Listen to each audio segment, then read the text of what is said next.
maganda topic natin. Marami po nagtatanong colon cancer. Ano ang warning signs ng colon cancer? Colon cancer kasi po, top 3 cancer siya sa Pilipinas. So, lung cancer, yan po mga common cancer na babantayan. Lung cancer, breast cancer, colon cancer, yan ang iniingatan sa lalaki, prostate. So, nasa top 3 siya. Especially pag edad 45 pataas. So, ano ba nangyayari? So, ang colon cancer, nag-uumpisa siya ng konting cellula na nagiging polyp.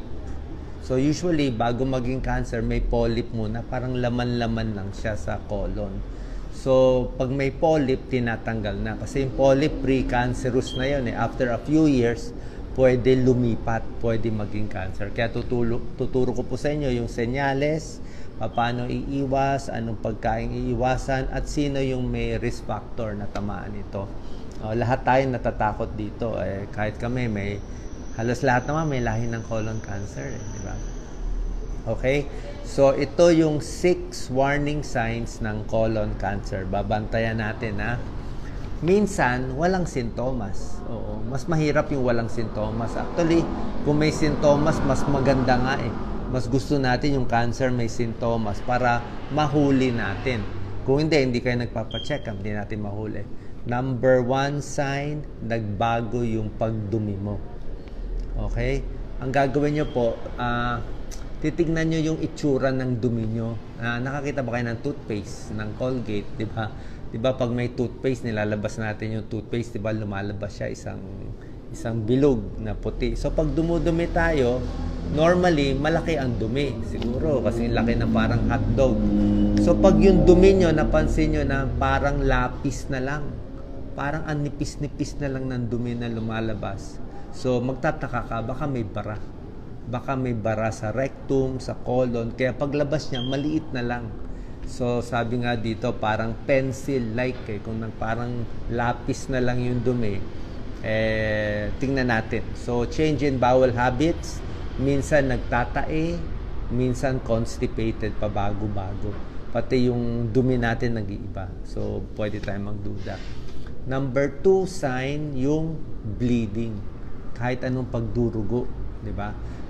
Alam ko marami sa inyo pag dumumi, di ba? Masakit, di ba? Iisipin natin, almoranas lang yan, o kaya dumugo, o siguro pagpahid lang sa tissue, may dugo, baka anal fissure, nasugat lang. Pwede namang almoranas lang ang pagdurugo sa dumi.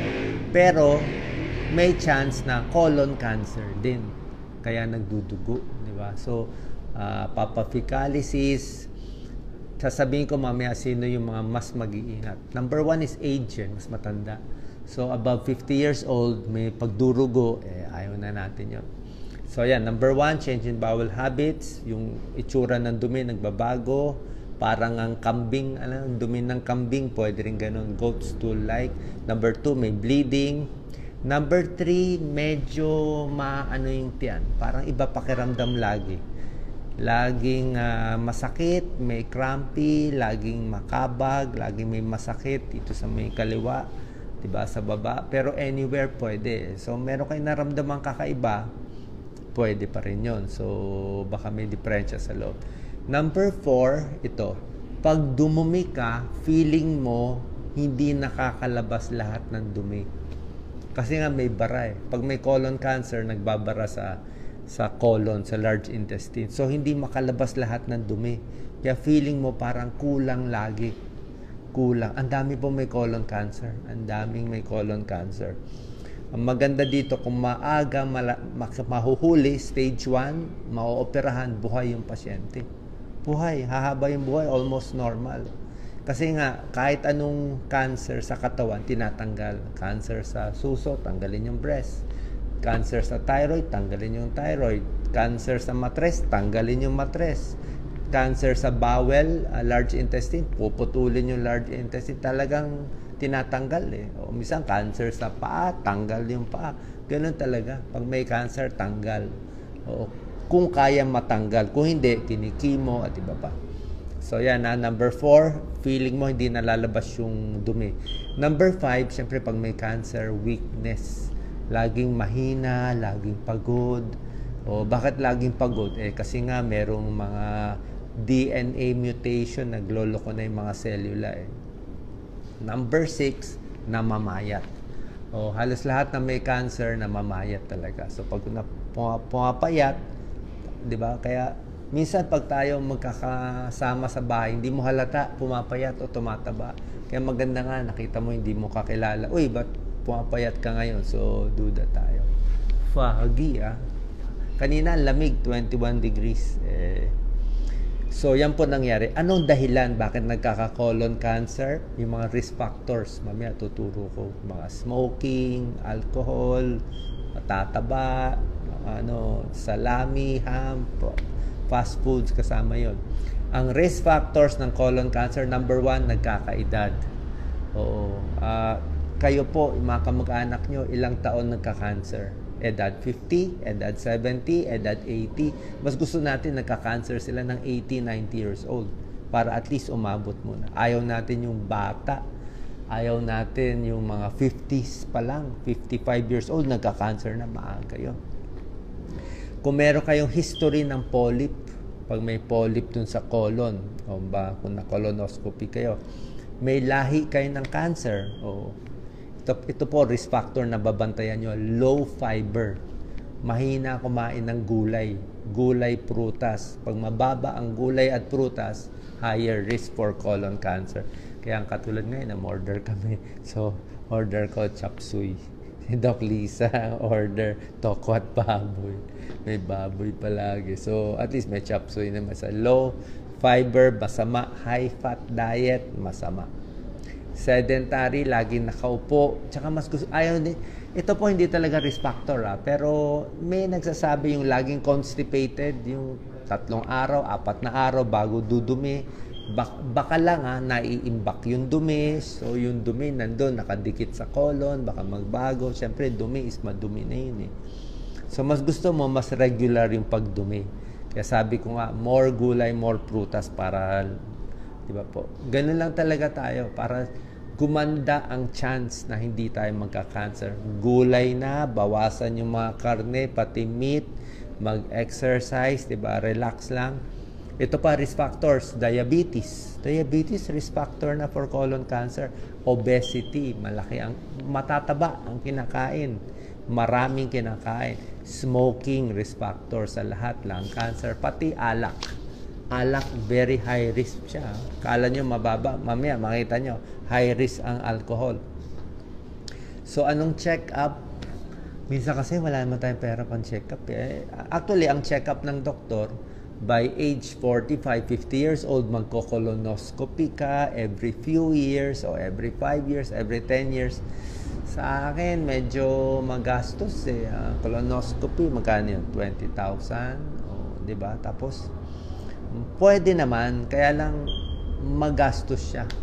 Kaya kung wala tayong pera, kung gusto mo na lang, huwag ka na lang manigarilyo, huwag ka na uminom na alak, gawin mo ng malinis yung lifestyle mo. So malamang hindi ka naman magkaka-cancer. Naninigarilyo ka, puro bisyo, tapos magko-colonoscopy ka every few years. Pareho din .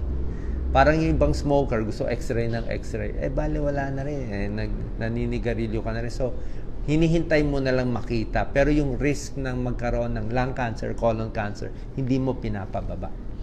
So, lifestyle change, di ba? So, ito mga gulay, prutas, whole grains, napakahalaga. At merong isang gamot. May gamot na pampabawas ng colon cancer. Ito, yung mga taong high risk for colon cancer, alam nyo anong gamot nagpapabawas? Aspirin. Aspirin o yung mga pampalabnaw ng dugo, for whatever reason, hindi malinaw, nakakabawas ng risk ng colon cancer. Kaya lang, lahat ng gamot may pro, advantage, at may disadvantage, timbangan. Kaya hindi porke sinabi ni Doc Willie, aspirin maganda for colon cancer, lahat kayo inom ng aspirin. Hindi po ganun. Aspirin lang kung high risk ka, may lahi talaga kayo ng colon cancer sa batang edad, siguro maganda. O kung meron ka pang sakit sa puso, o baka maganda rin yan. Post-stroke, yung maganda. Pero, kung ikaw ay may ulcer, nagdudugo lagi tiyan mo, mahapdi lagi tiyan, ayaw mo ng aspirin. Diba? Ayaw mo aspirin, baka magdugo yung tiyan mo. Kasi merong aspirin-induced gastritis. So, timbang yan, timbang. So, pag mas maraming benefit yung aspirin, takot ka sa heart attack, takot ka sa stroke, tapos meron kang high risk for colon cancer, pwede yun. So, doktor magbibigay niyan. Okay? So, paano madadiagnose ang colon cancer? Colonoscopy. Sa colonoscopy, makikita. O yung mga MRI, CT scan, kita kung may cancer. Kaya lang, pag nakita yon, sa akin, hanap tayo magaling na surgeon para operahan. Meron pang staging ang colon cancer. Stage 0, stage 1, 2, 3, at stage 4. Basta mas early stage, buhay. May pasyente ako, early stage, swerte. Lakas kumain ng taba. Lahat ng bawal kinakain. Bata pa na colon cancer. Pero ang ganda pagka-opera eh. Kaya mahaba buhay. Isang blood test pang-check ng colon cancer, ha? O, baka hindi nyo alam. CEA. Ito yung favorite na sa test. Pangmayaman to eh. Pangmayaman yung mga PSA, prostate test. PSA kung may prostate cancer, duda ka CEA, carcino embryonic antigen, tinetest, mahal din to. Pag tumataas ang CEA, posible lang na may colon cancer. So, pag mababa CEA, mahappy tayo. Okay? Yan ang mga tinetest, mga blood test. Punta na tayo sa mga pagkain. Ano yung pwede at bawal kung colon cancer ang pinag-iinitan natin, ha? Okay, siyempre, diet talaga. With yung talagang medyo vegetarian diet or yung talagang healthy diet, mababawasan yung colon cancer risk mo by 33%. Sobrang laking bagsak ko, 33%. Number 2, ito yung mga hindi naman 100% sure, okay? Hindi tayo makakahanap ng 100% evidence-based dito, pero kakain ka rin naman, iinom ka rin naman ng vitamins, ito na lang inumin nyo. Ang calcium supplement, posible may tulong makaiwas. So, good to. Calcium supplement, okay. Lalo na kung babae, menopause, calcium supplement talaga. Vitamin D, medyo maganda rin. May konti pag-aaral. Vitamin D, dog, maganda sa puso, calcium supplement, gatas. May mga sakit, ayaw ang gatas eh. Pero sa colon cancer, medyo okay daw yung gatas. Medyo. Although sa prostate cancer, medyo ayaw natin yung gatas. Depende. Diba? Number 3, whole grain. Mataas sa fiber. Gusto natin yan, gulay, oatmeal, whole wheat bread, brown rice, okay?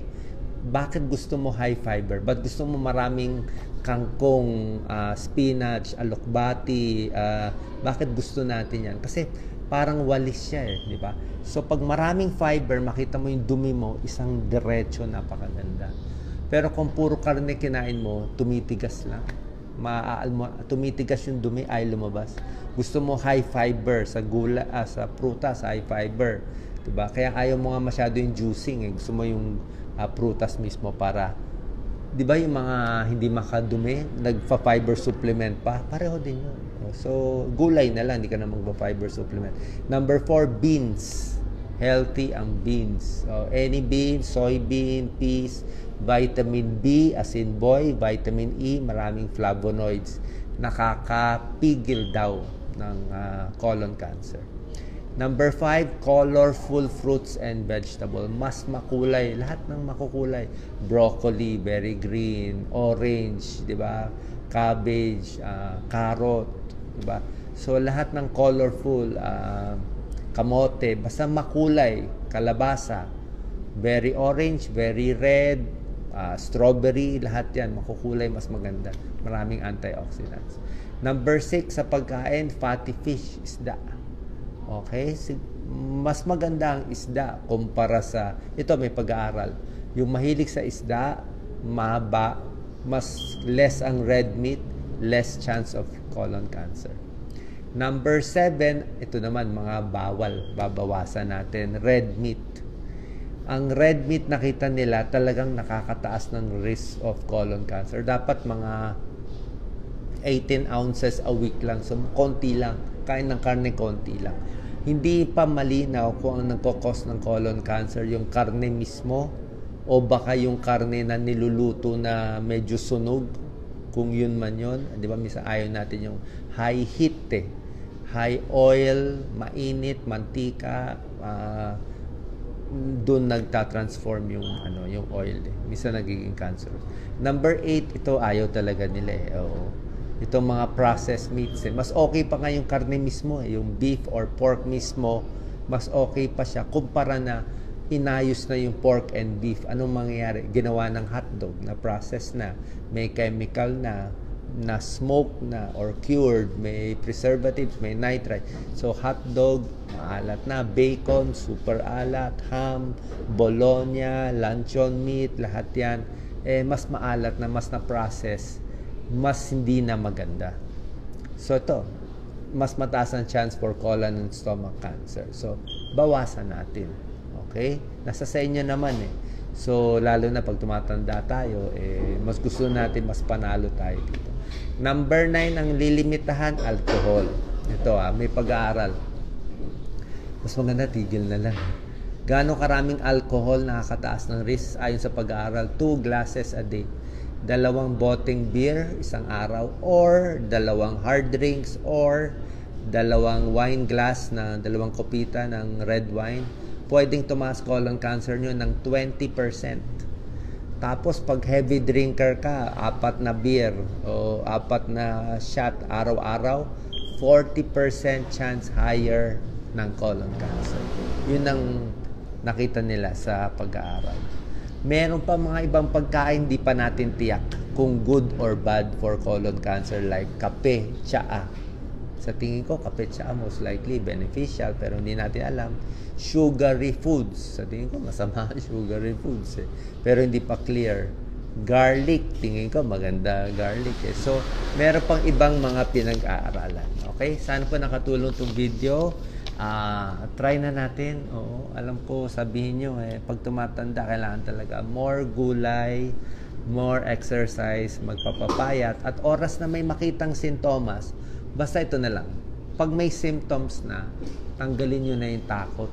Kahit takot naman magpa-check up Tanggalin nyo na yung takot. Talagang sugod na. Pa-check na tayo. Alamin na lahat. Kasi pag hindi alam, mas delikado. Diba? Kailangan natin mabuhay para sa anak nyo. Isipin nyo lang, para sa anak nyo, para sa magulang nyo. Diba? Yung mga vlogger, para sa followers nyo, kailangan nyo pang mabuhay. Para mas marami pa kayong magawa, may tulong, diba? Kaya kahit nakakatakot magpa-check up, maganda wag na lang konting tiis. Okay? Salamat po. God bless po. Thank you po sa inyo lahat. Thank you, Roland, Sin, Harvey, Teresita, Pablo. God bless po. Thank you.